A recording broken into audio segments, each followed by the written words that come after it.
Kristen, Kristus Tuhan Engkau nyatakan. Jumpa lagi bersama di dalam refleksi renungan singkat. Hari ini bagian firman Tuhan yang akan kita bahas tentang penyakit orang Kristen. Rasul Paulus sendiri memberikan gambaran ada 3 macam manusia dalam 1 Korintus 2 ayat yang ke-14 sampai ayat yang ke-16, berbicara tentang manusia duniawi, manusia rohani, dan manusia Kristen bertabiat duniawi, seperti 1 Korintus 3 ayat 1 sampai ayat yang ke-3.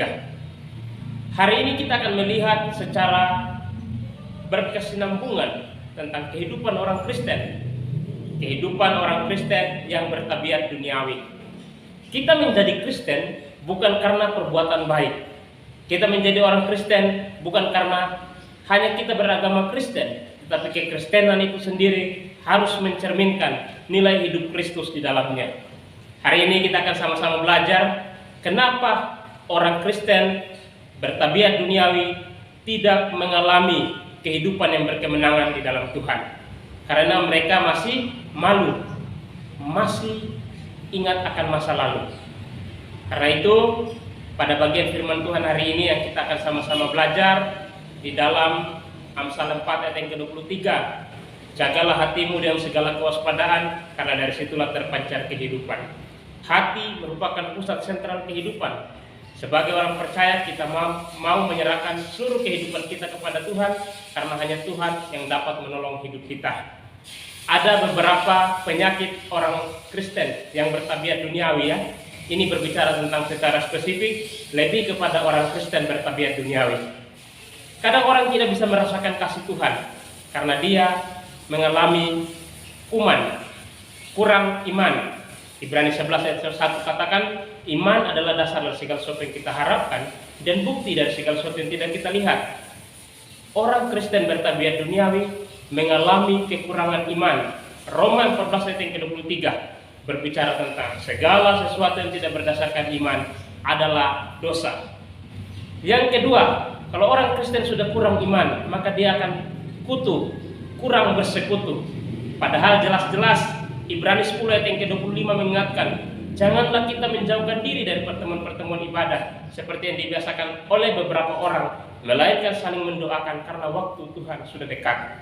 Jadi kita harus terus bersekutu, karena persekutuan akan membawa kemenangan bagi kita orang-orang percaya. Sedangkan yang ketiga, kadang orang Kristen itu mengalami TBC, terlalu banyak cerita atau suka gosip.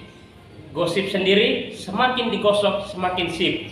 Jadi kita diingatkan hari ini untuk menjaga perkataan kita. Kenapa? Amsal 10 ayat 19 katakan, di dalam banyak bicara pun terdapat pelanggaran. Jadi kita harus menjaga hidup kita, perkataan kita untuk kemuliaan Tuhan. Yang berikut, penyakit orang Kristen berbicara tentang flu, Facebook melulu. Akhirnya flu, firman dilupakan. Bagian firman Tuhan yang paling mendasar dalam kehidupan kita tentang pentingnya kita mendengarkan firman Tuhan, karena firman itu adalah pelita bagi kaki kita dan terang bagi jalan kita. Mazmur 119 ayat yang ke-105. Kadang orang Kristen yang bertabiat duniawi itu mengalami kurap. Kurap itu kalau pakai P, kurang rapi. Kehidupan, cara berpakaian tidak menunjukkan ada Kristus di dalamnya. Karena itu bagian ini berbicara tentang 1 Korintus 14 ayat yang ke-30 ya, bahwa segala sesuatu harus berjalan sopan dan teratur. Kalau kurap itu sendiri pakai B, maka akan menjadi khawatir, ragu, berlebihan. Padahal jelas-jelas firman Tuhan katakan dalam 1 Petrus 5 ayat yang ke-7, serahkanlah segala kekhawatiranmu, sebab Ia yang memelihara kamu. Jadi sebagai orang Kristen kita harus hidup sungguh-sungguh di hadapan Tuhan, agar kita tidak mengalami yang namanya muntaber, mundur tanpa berdoa, akibatnya mundur tanpa berita. Firman Tuhan itu kita bisa lihat di dalam Roma pasal 12 ayat yang ke-11. Janganlah hendaknya kerajinanmu kendor, biarlah rohmu menyala-nyala dan layanilah Tuhan. Kita harus menjadi pribadi-pribadi yang menjadi berkat di dalam kehidupan ini. Kadang orang Kristen kalau sudah mundur tanpa berdoa, dia akan mengalami penyakit yang namanya AIDS. Aku ingat dia saja. Ini berbicara tentang pilihan. Kita memilih harta duniawi atau memilih harta surgawi. Bagian firman Tuhan itu jelas dalam Matius 6 ayat yang ke-19. Dikatakan bagi kita, sebab di mana hartamu berada, di situ hatimu berada. Jadi kita harus mengingat bahwa kita perlu mempercayakan seluruh kehidupan kita kepada Tuhan, agar kita tidak mengalami tipes, tidak percaya selamanya. Markus pasal 11 ayat yang ke-22, firman Tuhan katakan, percayalah kepadaku, sekali lagi katakan kepadamu, percayalah. Sehingga hidup kita benar-benar menjadi pribadi yang disiplin. Kalau kita tidak mempercayakan seluruh hidup kita kepada Tuhan, maka kita bisa mengalami kudis. Kudis itu sendiri kurang disiplin. 1 Korintus 9 ayat yang ke-27, Paulus sendiri mengatakan bahwa aku melatih diriku.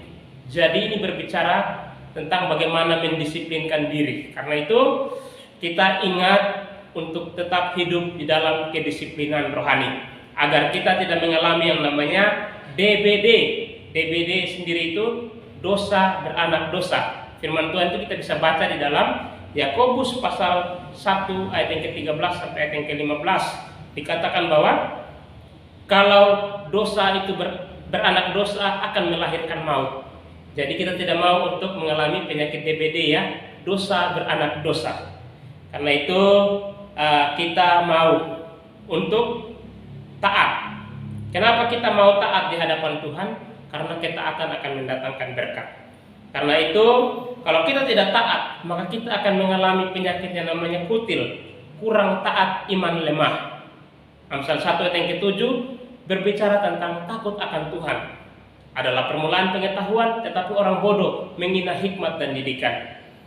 Kalau kita tidak takut akan Tuhan, maka kita akan menjadi orang-orang yang biasanya batuk setiap hari, banyak ngantuk. Padahal Amsal 6 ayat yang ke-10 katakan bilang tidur sebentar lagi, bangun sebentar lagi. Ini berbicara tentang kehidupan orang yang malas. Agar kita tidak menjadi pribadi yang batuk, kita harus menjadi pribadi yang taat di hadapan Tuhan. Taat sendiri, kalau kita lihat dalam Amsal 1 ayat yang ke-7, kita mau menjadi pribadi yang taat, maka taat itu memiliki 3 akronim. Yang pertama, taat itu artinya tanda aku anak Tuhan. Yang kedua, takut akan Tuhan. Yang ketiga, berbicara tentang taat, itu berbicara tentang taati akan amanat Tuhan. Jadi kita perlu menjadi pribadi yang taat, sehingga kita bisa menjadi orang yang selalu mengandalkan Tuhan dalam segala hal, agar kita tidak menjadi orang yang kurang teliti. Kalau di sini kita lihat di sini berbicara tentang kutil, itu bisa kurang teliti, ya. Di mana firman Tuhan dalam Kolose 3:23, kita mau supaya hidup kita mencerminkan Kristus. Apapun juga yang kamu perbuat, perbuatlah dengan segenap hati seperti untuk Tuhan dan bukan untuk manusia. Agar kita tidak menjadi orang yang bisul, biasanya usul saja. Yakobus 1 ayat yang ke-21 itu berbicara tentang Tuhan mau kita tidak hanya menjadi pendengar firman Tuhan, tapi kita mau menjadi pelaku firman Tuhan. Sehingga hidup kita tidak mengalami yang namanya radang paru, rajin datang tapi pulang terburu-buru, atau pucat, pulang cepat. Yeremia 17 ayat yang ke-5 sampai yang ke-6 itu berbicara tentang terkutuklah orang yang mengandalkan manusia, yang mengandalkan kekuatannya sendiri, yang hatinya menjauh. Ini berbicara tentang ketidaktaatan kepada Tuhan. Sehingga hidup kita benar-benar menjadi berkat. Kita tidak mau menjadi orang yang kram, ya, kurang terampil. Amsal 24 ayat yang ke-10 firman Tuhan katakan, jika engkau tawar hati pada masa kesesakan, kecillah kekuatanmu. Kita mau menjadi orang yang terampil di dalam Tuhan, sehingga kita tidak menjadi orang yang malas. Malas itu makin lama saja. Amsal 6 ayat yang ke-6, hai pemalas, pergilah kepada semut dan belajarlah, perhatikanlah langkahnya dan jadilah bijak. Kita juga tidak mau menjadi orang yang mandul, makan duluan. Padahal ada jadwal. Kalau kita pergi ke suatu tempat, kita mau pergi hanya untuk makan. Karena itu kita ingat sebenarnya bagian firman Tuhan dalam 1 Korintus 10 ayat yang ke-31 ya. Karena jika engkau makan atau minum, kita mau melakukannya itu untuk kemuliaan Tuhan. Sehingga kita tidak menjadi orang yang asam lambung, asal sampaikan, lambat untuk mengerjakan. Itu kita bisa lihat dalam Galatia 5:19-21 tentang perbuatan daging. Telah nyata kecemaran, hawa nafsu dan lain-lain. Kita mau menjadi pribadi yang menjadi berkat. Karena itu bagian ini juga mengingatkan kepada kita agar kita tidak menjadi orang yang stres. Stres itu selalu tidak respon. Matius 4 ayat 19 firman Tuhan jelas-jelas katakan tentang panggilan Tuhan. Sebenarnya kita harus merespon panggilan Tuhan. Kenapa? Matius 4 ayat 19 bilang, mari ikutlah aku, kamu akan kujadikan penjala manusia.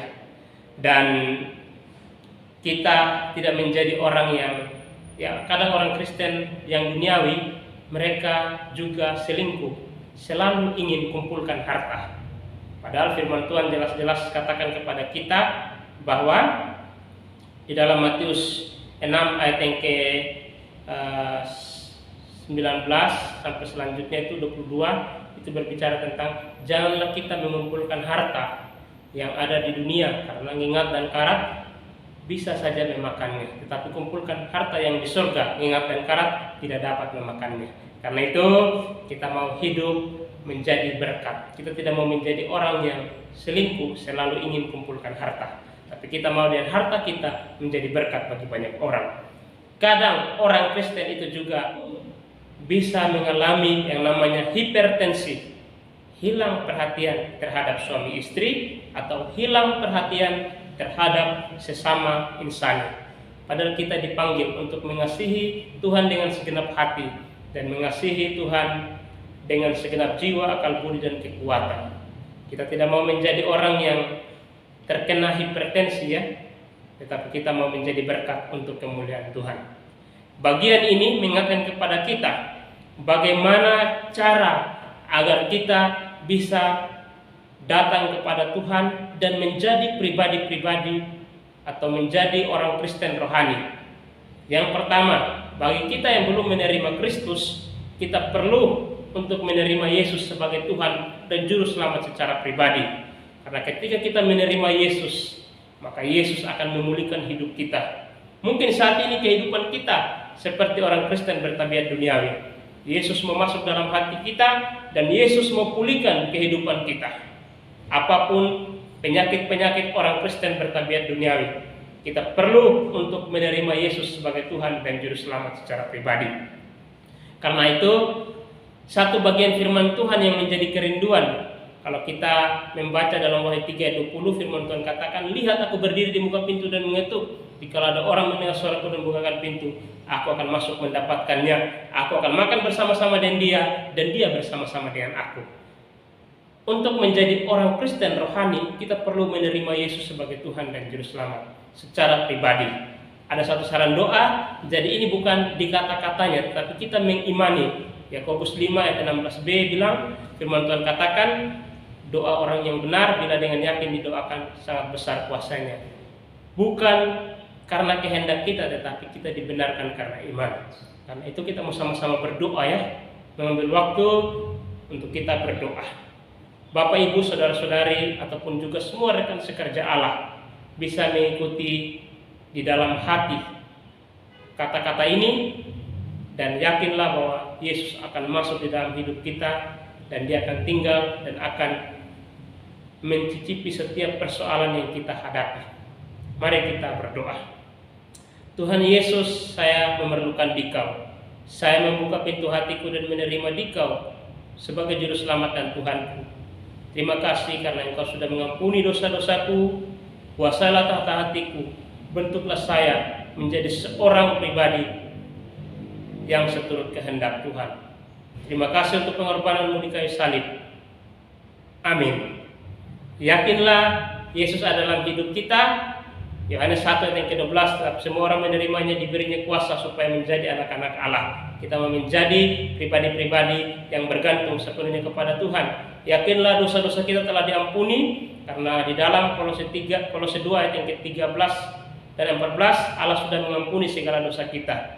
Yakinlah kita akan memulai perjalanan hidup yang sesuai dengan rencana Allah. Kita menjadi ciptaan baru. 2 Korintus 5 ayat yang ke-17. Jadi siapa yang di dalam Kristus ia adalah ciptaan baru. Yang lama sudah berlalu, sungguhnya yang baru sudah datang. Kita memiliki hidup yang kekal. Yohanes 5 ayat yang ke-24. Hidup bersama dengan Tuhan.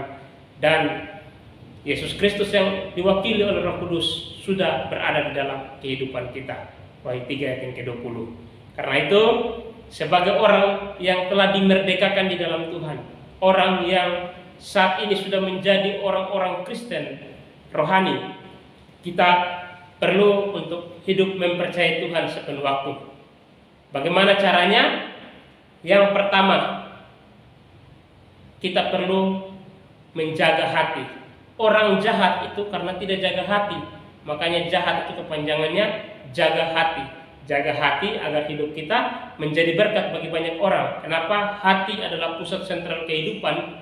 Di hati kita Roh Kudus bekerja, dan dari hati yang baik, hati yang bersih akan berdampak kepada pola pikir kita. Hati dan pikiran bekerja sama akan menghasilkan tindakan yang baik.